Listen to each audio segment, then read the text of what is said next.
نحمده ونصلي على رسوله الكريم أما بعد.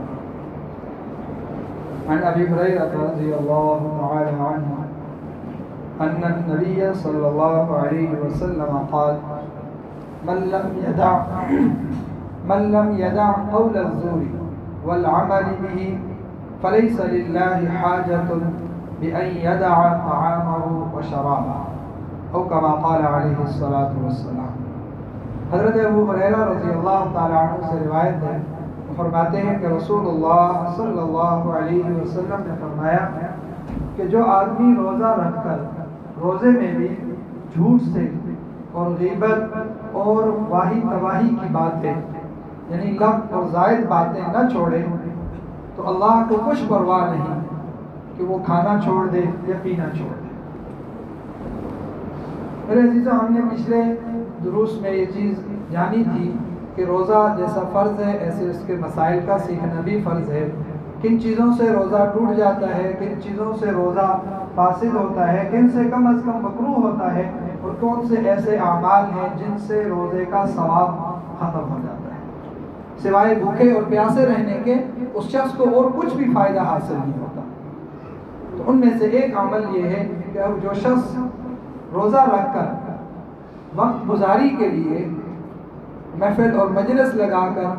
جب باتیں کرنے بیٹھتے ہیں تو لازماً ضرور بضرور ان سے جھوٹ بھی ہوتا ہے، کسی کی غیبت بھی ہوتی ہے، کسی کی چغلی بھی ہوتی ہے، اور ایسے بہت سارے گناہ ہیں جو روزے کے ثواب کو، اس کی فضیلت کو، اس سے حاصل ہونے والی جتنے بھی فوائد ہیں ان سب کو کھا جاتا ہے.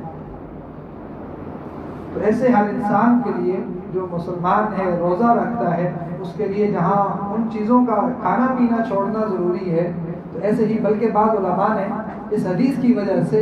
وہ فرماتے ہیں کہ غیبت سے روزہ ٹوٹ جاتا ہے. جمہور کے نزدیک ہمارے ہاں فقہ میں نہیں ٹوٹتا ہے، لیکن بعض علماء کا انفراداً اس چیز کے قائل ہے کہ غیبت سے، وہ کہتے ہیں ایک حلال چیز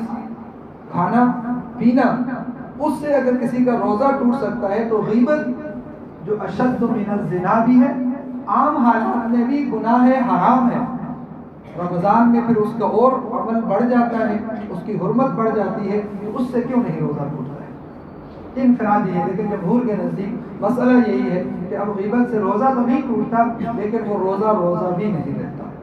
سوائے بھوکے اور پیاسے رہنے کے، یا ایک فرض اس کے ذمے سے ثابت ہو جاتا ہے. ورنہ جو کچھ رمضان میں اللہ کی طرف سے انعامات اور عنایات ہوتی ہیں وہ اس روزے دار کو قطعاً نہیں ملتی جو اپنا دن وقت گزاری کے لیے جھوٹ میں اور لغو باتوں میں گزارتا ہے. ہمارے ہاں ایک بہت ہی عجیب سی رسم چل پڑی ہے کہ رمضان کو وہ کام کاج سے بھی چھٹی کر لیتے ہیں، اس کو بھی کم کر دیتے ہیں، ڈیوٹیاں بھی کم ہو جاتی ہیں، مصروفیات بھی ترک کرتے ہیں، تو اب وقت گزاری کے لیے ہمارے ہاں بہت سے مشغلے شروع کیے جاتے ہیں. میرے عزیزو، رمضان وقت گزارنے کا نہیں ہے، رمضان کوئی گزارنے کی چیز نہیں ہے. دن کو روزہ رکھ کر سو گئے، سارا دن سوئے رہے عصر تک، عصر میں اٹھے جی ہاں جی بس روزہ چلو گزر گیا روزہ اچھا،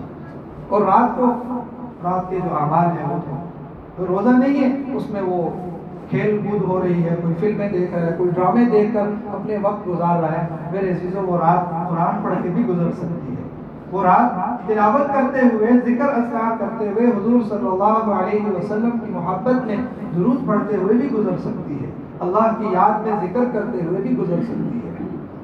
رات ہی گزارنی ہے تو ایسی چیزوں سے گزارنی چاہیے جن سے اللہ راضی ہوتے ہیں، جن سے حضور صلی اللہ علیہ وسلم کی محبت اور آپ کی اتباع اور آپ کے ہاتھ سے حوض کوثر پینے کا مستحق بنتا ہے. ایسے اعمال میں اپنا دن اور اپنا رات گزارنا چاہیے. اللہ جل شانہ ہم سب کو عمل کی توفیق نصیب فرمائے.